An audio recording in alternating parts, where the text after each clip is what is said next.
नमस्ते दोस्तों, एक बार फिर से आपका स्वागत है आपके अपने चैनल किड्स लिटिल जोन में। आज हम लेकर आए हैं बहुत ही अच्छी और ज्ञानवर्धक कहानी। तो चलिए दोस्तों, कहानी की तरफ। यह कहानी रघु की है, जो एक गरीब गांव में रहता है। वह अपनी गरीबी से बाहर निकलने के लिए संघर्ष करता है, लेकिन उसकी किस्मत, गलत फैसले और सामाजिक असमानता उसे बार बार पीछे खींच लेते हैं। रघु की गरीबी केवल आर्थिक नहीं है, बल्कि मानसिक और सामाजिक रूप से भी उसकी जिंदगी में गहरी जड़ें जमा चुकी है। रघु एक बेहद गरीब परिवार में जन्मा था। उसका परिवार जमीनों से वंचित था और गांव में आर्थिक असमानता बहुत अधिक थी। बचपन में ही उसने देखा कि अमीर घरों के बच्चों को शिक्षा, अच्छे कपड़े और खाना मिलता था, जबकि रघु जैसे गरीब बच्चों को सिर्फ पेट भरने के लिए ही संघर्ष करना पड़ता था। उसकी मां दिन भर खेतों में काम करती थी और पिता मजदूरी करते थे। फिर भी उनका परिवार कर्जों में डूबा रहता था। रघु के पिता का सपना था कि उनका बेटा पढ़ लिखकर बड़ा आदमी बने, लेकिन शिक्षा की कमी और पैसे के अभाव ने रघु को स्कूल जाने से वंचित रखा। गांव में गरीब बच्चों को शिक्षित करने के लिए कोई अच्छा साधन नहीं था और समाज में भी अमीर और गरीब के बीच बड़ी दीवार थी। जैसे जैसे रघु बड़ा हुआ, उसकी जिंदगी की कठिनाइयां और बढ़ गईं। अब उसे अपने माता पिता के साथ खेतों और मजदूरी के कामों में हाथ बटाना पड़ता था। एक तरफ गरीबी, दूसरी तरफ जिम्मेदारियों का बोझ। रघु अपनी जिंदगी को बेहतर बनाने के सपने देखने की बजाय परिवार को पालने की जिम्मेदारी निभाने में लगा रहा। रघु के दोस्तों में कुछ लोग ऐसे भी थे जो अमीर थे और शहरों में पढ़ाई कर रहे थे। रघु को हमेशा यह एहसास होता था कि गरीबी उसकी तरक्की के रास्ते में सबसे बड़ी बाधा है। वह कई बार गांव छोड़कर शहर जाकर किस्मत आजमाने का सोचता, लेकिन उसकी मां की बीमारी और पिता की वृद्धावस्था ने उसे गांव में ही रोक दिया। रघु ने अपने खेतों में काम करने के अलावा अन्य छोटे मोटे काम भी किए, जैसे गांव के मेलों में सामान बेचना या शहर में जाकर मजदूरी करना। लेकिन उसकी मेहनत और परिश्रम के बाद भी वह अपने परिवार की स्थिति में कोई खास सुधार नहीं कर सका। गांव के जमींदारों और साहूकारों के कर्ज के बोझ ने उसकी जिंदगी को और कठिन बना दिया। कई बार रघु ने बड़े सपने देखे, जैसे कि वह अपना खुद का व्यवसाय शुरू करेगा या फिर शहर जाकर पढ़ाई करेगा, लेकिन हर बार उसकी गरीबी और समाज की असमानता उसके सपनों को चकनाचूर कर देती। साहूकारों से लिए गए कर्ज ने उसे और उसके परिवार को कर्ज के चक्रव्यूह में डाल दिया। गांव में अमीर और गरीब के बीच एक बड़ी खाई थी। अमीर घरों के लोग अपने बच्चों को अच्छी शिक्षा, बेहतर जीवन और सभी सुविधाएं देते थे, जबकि गरीब लोगों को जिंदा रहने के लिए भी संघर्ष करना पड़ता था। अमीरों के लिए गांव के मंदिर, सभा और निर्णय लेने के स्थान खुले थे, जबकि गरीब लोगों को इनसे दूर रखा जाता था। ये सामाजिक असमानता रघु के मन में हमेशा एक कड़वाहट भरती थी, लेकिन वह इसे बदलने में असमर्थ था। रघु की शादी एक गरीब घर की लड़की सुमन से हुई। सुमन भी गरीब परिवार से थी और उसने भी गरीबी के साथ जीवन जीने की कला सीख रखी थी। शादी के बाद रघु की जिम्मेदारियां और बढ़ गईं। अब उसे सिर्फ अपने माता पिता ही नहीं, बल्कि अपनी पत्नी और बच्चों का भी ख्याल रखना था। रघु ने कई बार खेती और छोटे व्यापारों में हाथ आजमाने की कोशिश की, लेकिन हर बार असफलता ही हाथ लगी। कर्ज का बोझ बढ़ता गया और उसकी गरीबी और गहरी होती गई। कहानी के इस हिस्से में यह दिखाया जाएगा कि गरीबी सिर्फ बाहरी परिस्थितियों का परिणाम नहीं होती, बल्कि मानसिकता और सोच भी इसका बड़ा कारण होती है। रघु की सोच और समाज के नियम उसे बार बार रोकते रहे। वह मेहनत तो करता था, लेकिन उसकी सोच में एक तरह की पराजय भावना आ गई थी। समाज में फैली असमानता, शिक्षा की कमी, अवसरों का अभाव और खुद को बदलने की असफलता, ये सभी कारण उसकी गरीबी को और गहरा बनाते गए। रघु ने कभी अपने सोचने के तरीके को बदलने की कोशिश नहीं की और यही उसकी सबसे बड़ी कमजोरी बनी। रघु को समाज की तिरस्कार भरी नजरों का सामना करना पड़ता है। अमीरों और गरीबों के बीच की खाई और चौड़ी हो जाती है। गांव में उसकी गरीबी को लेकर उसे अक्सर ताना मारा जाता है, जिससे उसके आत्मसम्मान को गहरी चोट पहुंचती है। रघु ने साहूकार से उधार लेकर छोटा व्यवसाय शुरू करने का प्रयास किया, लेकिन अनुभवहीनता और मार्केट की समझ की कमी ने उसे असफल बना दिया। कर्ज का बोझ और बढ़ गया। खेती पर निर्भर रघु को सूखा और बाढ़ का सामना करना पड़ा। इस प्राकृतिक आपदा ने उसकी पूरी फसल बर्बाद कर दी। परिवार का पेट भरना मुश्किल हो गया और उसे फिर से मजदूरी पर निर्भर होना पड़ा। रघु अपनी संतानों को स्कूल भेजने की कोशिश करता है, लेकिन पैसे की कमी और स्कूल की दूरी के कारण बच्चे नियमित शिक्षा से वंचित रह जाते हैं। यह उसकी गरीबी को पीढ़ी दर पीढ़ी बनाए रखने का एक कारण बन जाता है। रघु अपनी संतानों को स्कूल भेजने की कोशिश करता है, लेकिन पैसे की कमी और स्कूल की दूरी के कारण बच्चे नियमित शिक्षा से वंचित रह जाते हैं। यह उसकी गरीबी को पीढ़ी दर पीढ़ी बनाए रखने का एक कारण बन जाता है। रघु के ऊपर साहूकारों का दबाव बढ़ता जाता है। सूदखोरी और कर्ज के चक्रव्यूह में फंसकर रघु खुद को और गहरे संकट में पाता है। साहूकारों का अत्याचार उसकी जिंदगी को और भी मुश्किल बना देता है। गांव में अवसर न मिलने के कारण रघु शहर की ओर पलायन करने का सोचता है। वह कुछ समय के लिए शहर में जाकर मजदूरी करता है, लेकिन शहर की बेरहम जिंदगी और अस्थिर कामकाज उसे फिर से गांव लौटने पर मजबूर कर देती है। शहर में रहते हुए रघु ने कई सपने देखे थे, लेकिन कोई भी पूरा नहीं हो सका। गांव लौटने के बाद उसकी उम्मीदें टूट जाती हैं और गरीबी का बोझ और भारी हो जाता है। गांव के अमीर लोग अपनी सुख सुविधाओं में मस्त रहते हैं, जबकि रघु और उसका परिवार दाने दाने के लिए तरसता है। अमीरों की अमीरी और गरीबों की गरीबी के बीच की खाई और गहरी हो जाती है। रघु गरीबी से बाहर निकलने के लिए कई अंधविश्वासी उपाय करता है। वह तांत्रिकों और बाबाओं के चक्कर में पड़कर अपनी मेहनत की कमाई बर्बाद कर देता है, लेकिन उसकी स्थिति में कोई सुधार नहीं आता।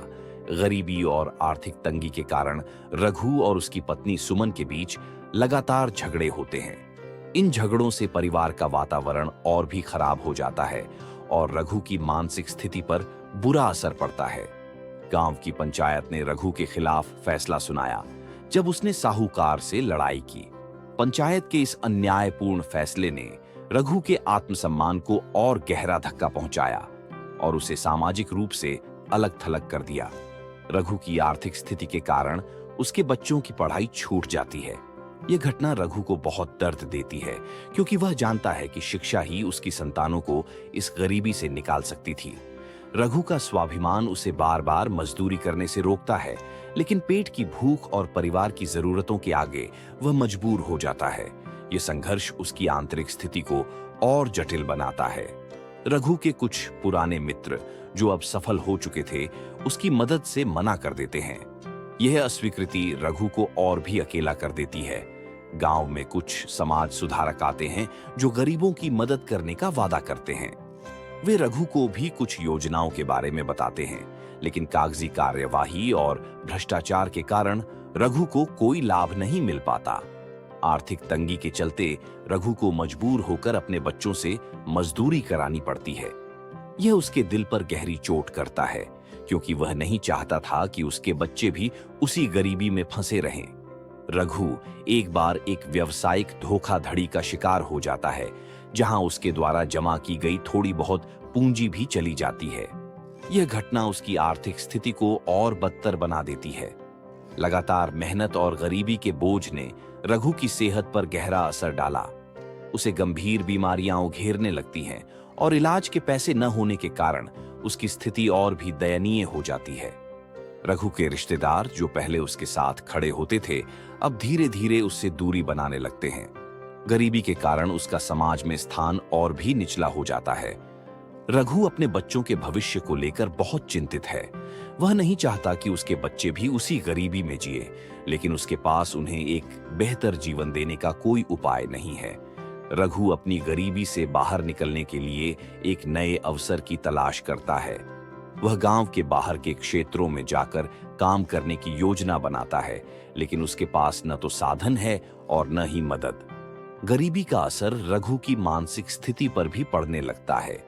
उसे बार बार असफलता का सामना करने से अवसाद घेरने लगता है और वह खुद को एक ऐसे जाल में फंसा महसूस करता है जहां से निकलना असंभव है। रघु की बेटी की शादी की उम्र हो चुकी है, लेकिन उसके पास शादी के खर्चों का इंतजाम नहीं है।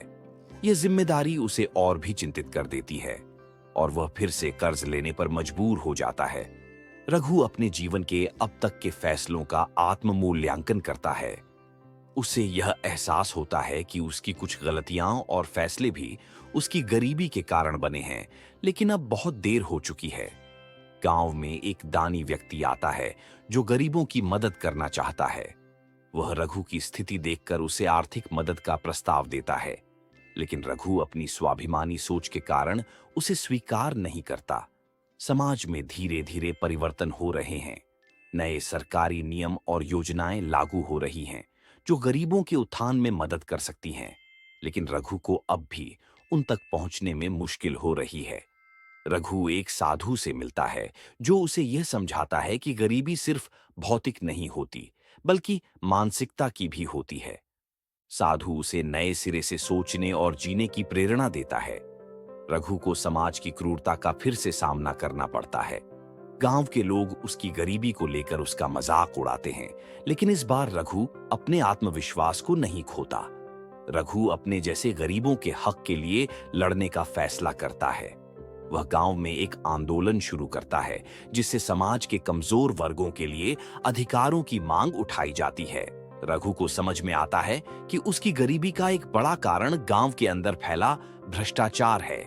सरकारी योजनाएं और सामाजिक विकास के प्रयास भ्रष्टाचार की भेंट चढ़ जाते हैं। रघु एक बार फिर से अपने जीवन में कुछ नया करने का संकल्प लेता है। वह अपनी असफलताओं से सीखकर समाज के अन्य गरीबों के साथ मिलकर एक सहकारी संस्था खोलने की योजना बनाता है।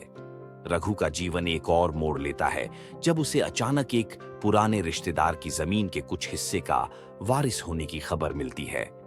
वह आशा और संदेह के बीच फंसा रहता है, क्योंकि उसे अपनी किस्मत पर भरोसा नहीं होता।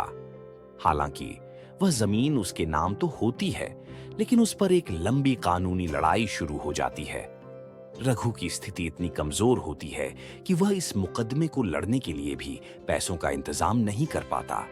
गांव के दबंग और साहूकार रघु पर और दबाव डालते हैं। वे उसे धमकी देते हैं कि अगर उसने उनके खिलाफ आवाज उठाई तो उसके परिवार को नुकसान पहुंचेगा। यह धमकियां रघु को मानसिक और भावनात्मक रूप से कमजोर कर देती है। रघु का सबसे बड़ा बेटा मोहन अब युवा हो चुका है और गरीबी से तंग आकर घर छोड़ने का निर्णय लेता है। यह घटना रघु के दिल को बहुत गहरी चोट पहुंचाती है, क्योंकि मोहन हमेशा उसकी उम्मीद का केंद्र रहा था। मोहन शहर में जाकर अपनी किस्मत आजमाने की कोशिश करता है। वह एक फैक्ट्री में मजदूरी करता है, लेकिन वहां भी उसे धोखाधड़ी और शोषण का सामना करना पड़ता है। इस भाग में मोहन के संघर्ष और उसकी असफलताओं को दिखाया जाएगा। रघु की बेटी की शादी की बात चलती है, लेकिन गरीबी के कारण उसके लिए योग्य वर खोजना कठिन हो जाता है। समाज में दहेज की मांग और आर्थिक स्थिति को लेकर कई मुश्किलें आती हैं, जिससे रघु की चिंता और बढ़ जाती है। गरीबी और लगातार मानसिक तनाव के कारण रघु की पत्नी सुमन की सेहत बिगड़ने लगती है। इलाज के लिए पैसों का अभाव रघु के सामने एक और बड़ी चुनौती बनकर खड़ा हो जाता है। गांव में अचानक एक प्राकृतिक आपदा आती है, जिससे रघु की बची खुची संपत्ति भी नष्ट हो जाती है।